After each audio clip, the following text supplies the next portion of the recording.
Dinagyang Festival 2023 nangin Madinalagon. Tribo Parianon, Tribo La Paz, Tribo Halawod sang Kalinog, nagkampiyon sa nakalain-lain nga kategorya.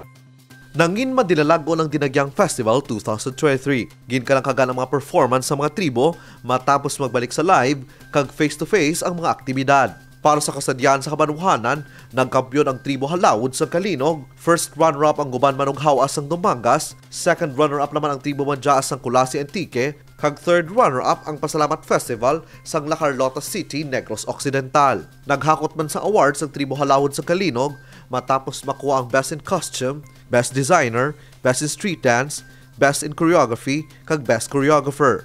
Best in Music kag Best Musical Director naman ang Tribo Manjaas sang Kulasi Antique, samtang Best in Performance ang Guban Manughawas sang Dumangas. Sa Dinagyang Illumination, champion ang Tribo La Paz, first runner-up ang Tribo Molo, samtang second runner-up naman ang Tribo Mandurriao. Sa minor awards, Tribo Haro naman ang People's Choice, Best in Production Design kag Best in Discipline, Best in Light Design, Best in Choreography, Best Choreographer kag Best in Performance naman ang Tribo Molo. Nakuha naman sang Tribo La Paz ang Best in Music kag Best Musical Director. Kag Tribo Mandurriao naman ang nakakuha sang Best in Costume Design and Headdress kag Best Designer. Kag para sa dagyang sa kabarangayan, champion ang Tribo Parianon, first runner-up ang Tribo Mulavi kang Salog, kag second runner-up ang Tribo Familia Sagasa. Nakuha sang Tribo Parianon ang Best in Music, Best in Choreography kag Best in Performance. People's Choice, Best in Costume Design and Headdress, kag Best in Production Design naman ang nakuha sang Tribo Mulavi kang Salog.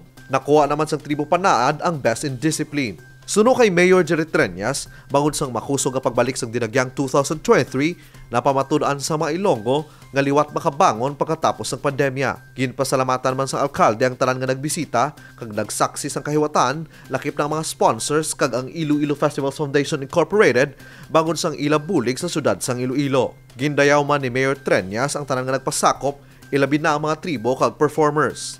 Tanan nga pagpasalamat ang ginbalik kay Senyor Santo Niño nga among rason sang paghiliusa sang mga Ilonggo. Kevin Patrick Casipe para sa Level Up Patrol.